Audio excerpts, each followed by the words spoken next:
தமிழக அரசியலிலும் தேர்தல் களம் சூடு பிடித்திருப்பதைத் தொடர்ந்து இப்போது சிறகடிக்க ஆசையை சீரியலிலும் தேர்தல் களம் சூடு பிடித்திருக்கிறது.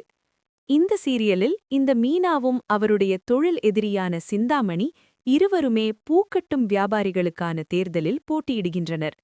இதில் சிந்தாமணி பலமுறை தேர்தலில் வெற்றி பெற்றிருந்தாலும் இந்த முறை நான் எலெக்ஷனில் நிற்கவில்லை என்று முதலில் சிந்தாமணி சொல்லியிருந்தார். ஆனால் சிந்தாமணி ஆதரவாளர்கள் கட்டாயப்படுத்தி நீங்க எலெக்ஷனில் நிற்க வேண்டும் என்று சொன்னதால் எலெக்ஷனில் நிற்க முடிவெடுத்திருந்தார். மறுபக்கத்தில் ரசிகர்கள் எதிர்பார்த்தபடியே சில பூக்காரர்கள் வந்து நீதான் எங்க குறைகளை எல்லாம் தெரிஞ்சவ, அதனால ஒரு நேர்மையான ஒருத்தங்க தேர்தலில் நிற்க வேண்டும் என்று மீனாவின் தலையை கழுவ, அதை கேட்டு முத்துவும் நீ இந்த தேர்தலில் கண்டிப்பாக நிற்க வேண்டும், உனக்கு எல்லா சப்போர்ட்டும் நான் பண்றேன் என்று சொல்லியிருந்தார்.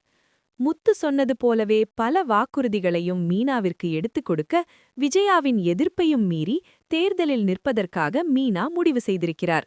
ஆனால் சிந்தாமணியிடம் இருக்கும் பணபலத்தால் மீனாவை தோற்கடிக்க முயற்சி செய்திருக்கிறார்.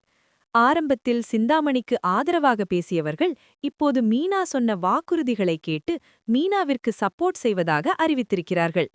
இந்த நிலையில் அடுத்த வாரத்திற்கு அண்ணா ப்ரோமோவில் சிந்தாமணி மீனா இந்த எலெக்ஷனில் நாமினேஷனே செய்யக்கூடாது என்று ஒரு ரவுடிக்கு பணம் கொடுத்து மீனாவை கொலை செய்வதற்காக அனுப்பி வைத்திருக்கிறார். அந்த நபரும் மீனா நாமினேஷன் செய்யும் இடத்திற்கு வருகிறார். அப்போது முத்து ஆட்டம் போட்டு மீனை அழைத்து கொண்டு வருகிறார். மீனாவை கொலை செய்ய வந்த நபர் முத்துவை கத்தியால் குத்தப் போகிறார். இதை மீனா கவனித்து விடுகிறார். இப்படியாக ப்ரோமோ வெளியாகியிருக்கிறது. இதை பார்க்கும்போது அடுத்த வாரம் பெரிய சம்பவம் இருக்கும் என்று தெரிகிறது.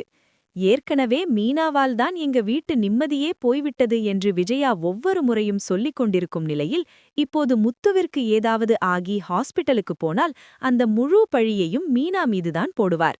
வழக்கம் போல மீனாவும் எதுவும் பேசாமல் அழுது கொண்டு என்னாலதான் இப்படியெல்லாம் ஆகிடுச்சு, நான் இந்த எலெக்ஷன்லயே நிக்கல, நான் இந்த வீட்டை விட்டு போறேன் என்று முடிவெடுப்பார்.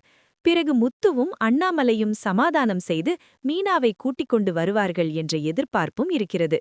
பல முறை இதே போல நடப்பதால் அதேதான் இப்போதும் ரிப்பீட் ஆகப் போகிறதா, அல்லது கொலை செய்ய வந்த நபரை மீனா கண்டுபிடித்து முத்துவிடம் சொல்ல அவரை போட்டு வெளுத்து வாங்கி தேர்தலில் போட்டியிடப் போகிறாரா என்ற எதிர்பார்ப்பும் இருக்கிறது. ஆனால் இப்போதைக்கு முத்துவுக்கோ அல்லது மீனாவுக்கோ எதுவும் பிரச்சனை வராது. தேர்தலில் சிந்தாமணியை கடைசி நேரத்தில் மீனா ஜெயிப்பார் என்றுதான் எதிர்பார்க்கப்படுகிறது. ஆனாலும் என்ன நடக்கப் போகிறது என்று பொறுத்திருந்து பார்ப்போம்.